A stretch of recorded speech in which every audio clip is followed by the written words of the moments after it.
మాట్లాడండి ఒకసారి. నమస్కారం అండి. నమస్కారం. ఎస్, వినిపిస్తాం సార్.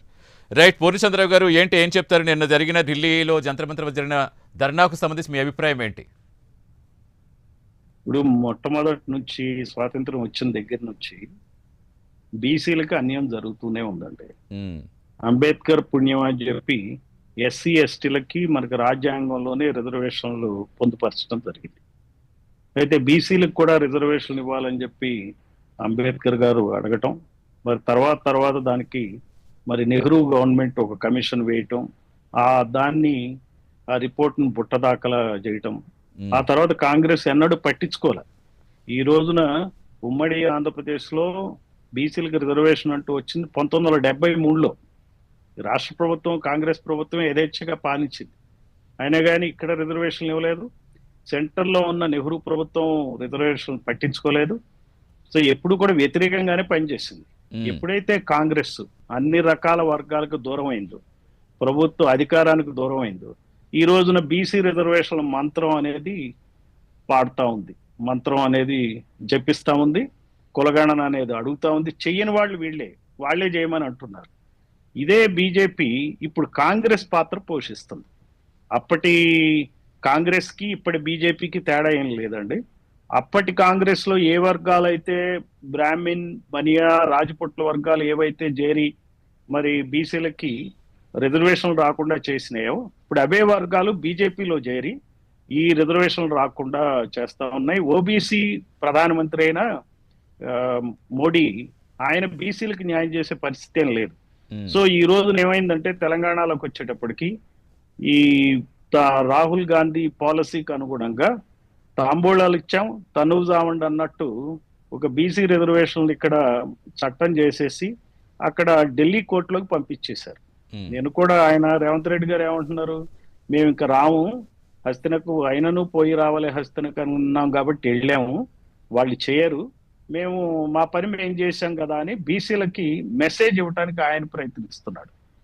అక్కడ బీజేపీ వాళ్ళు కూడా ఇక్కడ అసెంబ్లీలో సపోర్ట్ చేసి అక్కడ బీజేపీ వాళ్ళు స్పందించకుండా ఈ బీసీ ఉద్యమాన్ని, బీసీ సమస్యని ఆటలో అరటిపండులాగా తయారు చేస్తున్నారు.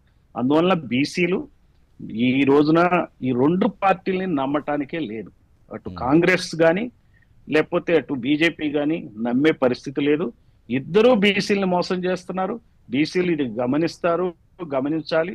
ఖచ్చితంగా ఇద్దరికి రేపొద్దున రాజకీయంగా నష్టాలు జరిగేటువంటి పరిస్థితి ఉంది. వచ్చే ఎన్నికల వరకు వీళ్ళు బీసీ రిజర్వేషన్ ఇచ్చే ప్రసక్తే లేదు. ఇంకో చిత్రమైన విషయం ఏంటంటే, కులగణన చేసి 56% బీసీలు ఉన్నారని చెప్పి ఈ 56% ఉన్న బీసీలకి 42% రిజర్వేషన్లు ఇవ్వటం అనేది చిత్రమైన విషయం. అసలు ఇది ప్రతిదానికి ఒక బేసిస్ ఉండాలి కదా. మరి ఈ కమ్మారెడ్లకి రిజర్వేషన్లు ఇవ్వటానికి ఏ రకమైన కమిషన్ లేకుండా కేవలం 10 రోజుల్లోనే 10% రిజర్వేషన్లు ఇచ్చేసారు. వాళ్ళ జనాభా చూసుకుంటే 10% కన్నా తక్కువ. ఇక్కడ బీసీ జనాభా 56 ఉంటే 42 ఇచ్చారు. అందువల్ల ఇదంతా ఏంటంటే బీసీలను మభ్యపెట్టడానికి చేస్తున్న ప్రయత్నం.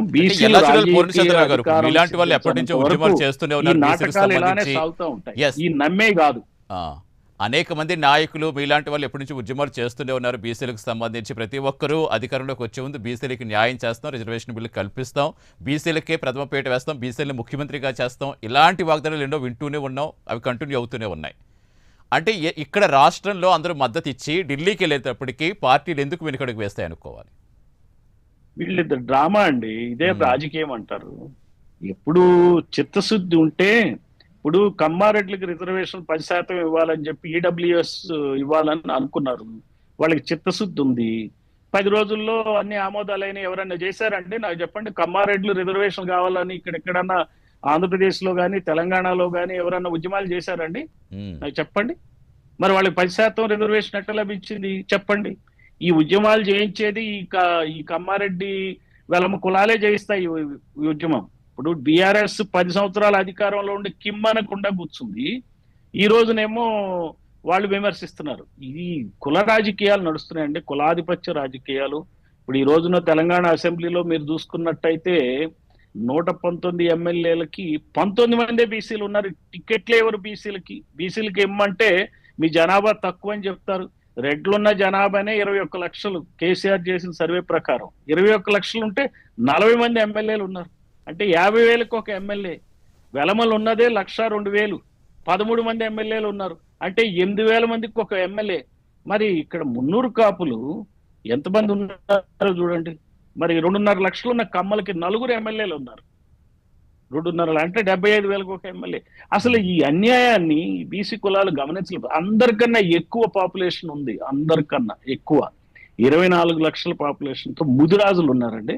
కేవలం ఒకే ఒక ఎమ్మెల్యే. మున్నూరు కాపులు 16 లక్షలు ఉన్నారు, వాళ్ళు ముగ్గురే ఉన్నారు ఎమ్మెల్యేలు. గౌడ్లు అసలు చాలా దారుణమైన విషయం ఏంటంటే బీసీలు రాజకీయంగా వెనకబడి ఉన్నారు. రాజకీయంగా ముందుకు వెళ్ళండి. అసెంబ్లీలో బీసీ ముఖ్యమంత్రి కాదండి. నా లెక్కల్లో అయితే 119 మందిలో కనీసం 60-65 మంది ఎమ్మెల్యేలు బీసీలు వచ్చిన రోజున మీకు ఈ రిజర్వేషన్లు వచ్చినట్టే. ఏంటంటే ఇది మధ్య మార్గంగా బీసీ ఓటర్లని ఎలా మనం దండుకోవాలి. ఇప్పుడు అన్ని రకాల రాజకీయాలు అయిపోయినాయండి మన దేశంలో. హిందూ మతతత్వ రాజకీయాలు అయిపోయింది, మరి ముస్లిం మతతత్వ రాజకీయాల పైన అయిపోయింది, ప్రాంతీయ రాజకీయాలు అయిపోయినాయి. ఇక మిగిలింది ఏంటంటే ఈ కులం అనేదే వాడుకోవటం అనేది ఈ ప్రధాన పార్టీలు గమనించారు. వాళ్ళు సమస్య పరిష్కరించకుండా అగ్గిని రాజేసి ఎలా ఓట్లు దండుకోవాలా, ఈ